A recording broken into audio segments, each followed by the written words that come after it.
আসসালামু আলাইকুম। আমি Abdul Aziz, manufacturing excellence with Aziz আপনাদের স্বাগতম জানাচ্ছি। আমি দীর্ঘদিন ধরেই আসলে তৈরি পোশাক শিল্পের উপর অনেকগুলো ব্লগ করেছি। সেই ব্লগগুলোতে তৈরি পোশাকের বিভিন্ন শাখার অনেক ইম্পর্ট্যান্ট বিষয়গুলো ছিল। তাই অনেকে প্রশ্ন করেছেন এবং প্রশ্নের পরিমাণ ধীরে ধীরে বাড়তেছে। তো ভাবছি যে প্রশ্নগুলোর উত্তর নিয়ে আমি একটি ভিডিও কন্টেন্ট করব। তাহলে চলুন শুরু করা যাক আপনাদের প্রশ্নগুলো নিয়ে। কি কি প্রশ্ন করেছেন বা কি কি এগুলোর উত্তর কিভাবে দেওয়া যায়। তো প্রথম প্রশ্ন হলো যে কি বোঝায়। সো ম্যানুফ্যাকচারিং এক্সেলেন্স মানে হলো সঠিক গুণগত মান বজায় রেখে সময় মতো ডেলিভারি দিয়ে কম খরচে সর্বোচ্চ দক্ষতার উৎপাদন করা। এটি শুধু উৎপাদন নয়, বরং quality, cost, delivery, safety, moral and sustainability এই ছয়টি সূচকের উপরে ভারসাম্য বজায় রাখে। সো আরেক বন্ধু প্রশ্ন করেছেন যে লেইন ম্যানুফ্যাকচারিং তৈরি পোশাক শিল্পে অত্যন্ত গুরুত্বপূর্ণ, এটা কেন? আসলে লেইনের লক্ষ্য হলো ওয়েস্টেজ কমানো। লেইন বলতে আমরা সাধারণত যেটা বুঝি কমানো বা পাতলা। সো লেইন শব্দটার অর্থ হইল যে ওয়েস্টেজ কমানো।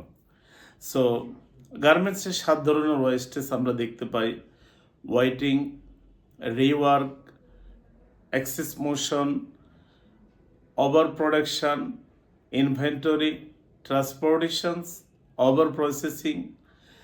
তো লেন্স যদি আমরা প্রয়োগ করি তাহলে লাইন এফিসিয়েন্সি 15 থেকে 30% বাড়তে পারে। এই জন্যই লেন ম্যানুফ্যাকচারিং তৈরি পোশাক শিল্প অত্যন্ত প্রয়োজন। আরেকটা প্রশ্ন আসছে যে লাইন ব্যালেন্সিং কি এবং এটা জরুরি কেন? লাইন ব্যালেন্সিং হলো প্রতিটি অপারেশন সমান ওয়ার্কলোড নিশ্চিত করা। মানে আপনি যে অপারেশনগুলো ভাগ করতেছেন, দেখা যাচ্ছে যে ফ্রন্ট পার্ট মেক করে অনেক স্তূপ করে ফেলছেন, কিন্তু ব্যাক পার্ট তার তুলনায় কম হচ্ছে। সো লাইন ব্যালেন্সিং হলো যে এই অপারেশন মানে ওয়ার্ক ফ্লোগুলা ইকুইভ্যালেন্ট রাখা। সো এটা গার্মেন্টস শিল্পে অত্যন্ত প্রয়োজন, কারণ আপনি দেখা যাচ্ছে যে মাল একটা আইটেমের প্যান্ট ধরেন বা শার্ট ধরেন, একটা আইটেমের একটা প্রসেস আপনি অনেক ওভার প্রোডাকশন করে ফেলছেন, আরেকটা প্রসেস হচ্ছে না। সো দেখা যাচ্ছে এখানে কি হচ্ছে, এক জায়গা যে জায়গায় বেশি হচ্ছে সেখানে অপারেটর বসে যাবে, তার ওয়ার্ক ফ্লো কমে যাচ্ছে, তার যে ইফিসিয়েন্সি, যে প্রোডাক্ট ইফিসিয়েন্সি, এটা কমে যাবে। সেজন্য লাইন ব্যালেন্সিং গার্মেন্টস শিল্প অনেক দরকার। তারপরে 5S কিভাবে ম্যানুফ্যাকচারিং এক্সেলেন্স নিশ্চিত করে, খুব সুন্দর একটা প্রশ্ন। আমরা 5S বলতে বুঝি sort, set in order, shine, standardise এবং সাস্টেইন। কর্মক্ষেত্রকে গোছানো ও নিরাপদ রাখে। এতে প্রত্যেকটা আইটেম যে আমরা খোঁজাখুঁজি কমে, সময় বাঁচে, কোনো দুর্ঘটনা এড়ানো যায় এবং প্রোডাক্টিভিটি বাড়ে। যেমন আমার যেটা দরকার সেটা আমরা পাচ্ছি। আপনারা যদি কিচেনে যান, যে আমাদের মা বোনেরা যারা কিচেন সামলায়, তারা দেখবেন যে একটা সিকোয়েন্সলি মশলাগুলো রাখে। সে লবণ, হলুদ, মরিচ এগুলো একটা সিকোয়েন্সলি সুন্দর করে সাজায় রাখে। এটাই হলো সেট ইন অর্ডার। অ্যাকচুয়ালি আমার হাতের নাগালের মধ্যে আমি সব কিছু পাওয়াটা। সো আরেকজন প্রশ্ন করছেন OEE কেন গুরুত্বপূর্ণ, মানে ওভারঅল ইকুইপমেন্ট ইফেক্টিভনেস। এটা গার্মেন্ট শিল্পে কেন OEE, যেটাকে আমরা বুঝি ওভারঅল ইকুইপমেন্ট ইফেক্টিভনেস, 3টি বিষয়ের উপর নির্ভর করে, যেমন অ্যাভেলেবিলিটি, পারফরমেন্স অ্যান্ড কোয়ালিটি।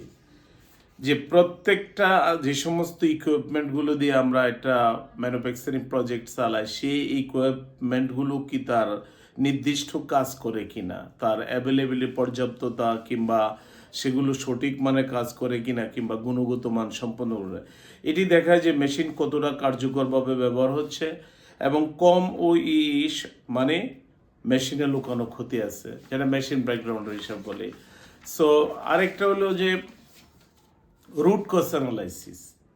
অনেকে জানতে রুট কজ অ্যানালাইসিসটা আমরা সাধারণত বুঝি যে কোনো একটা প্রবলেম হয়ে গেলে আমরা এটার অনেকটা বার বলি যে ও অমুকে অপরাধ করছে বা অমুকের কারণে হয়েছে। আসলে এটাকে রুট কজ বলে না। যদি আমি ছোট্ট একটা এক্সাম্পল দেই, যে আমরা 5 হোয়াই দ্বারা কিন্তু রুট কজ অ্যানালাইসিস করা হয় লিন সিক্স সিগমার ভাষা, এবং এটাতে মানে 5টা কেন কেন প্রশ্ন করবেন আপনি। যে একটা ইন্সপেকশন ফেল করছে, এখন কেন ফেল করছে? প্রথম প্রশ্ন, ফেল করছে যে মেজারমেন্ট শর্ট ছিল। So measurement short. আরেকটা যদি প্রশ্ন করি যে কেন মেজারমেন্ট শর্ট, যে সিনকেস অ্যাডজাস্ট হয় নাই। তো সিনকেস কেন অ্যাডজাস্ট হয় নাই?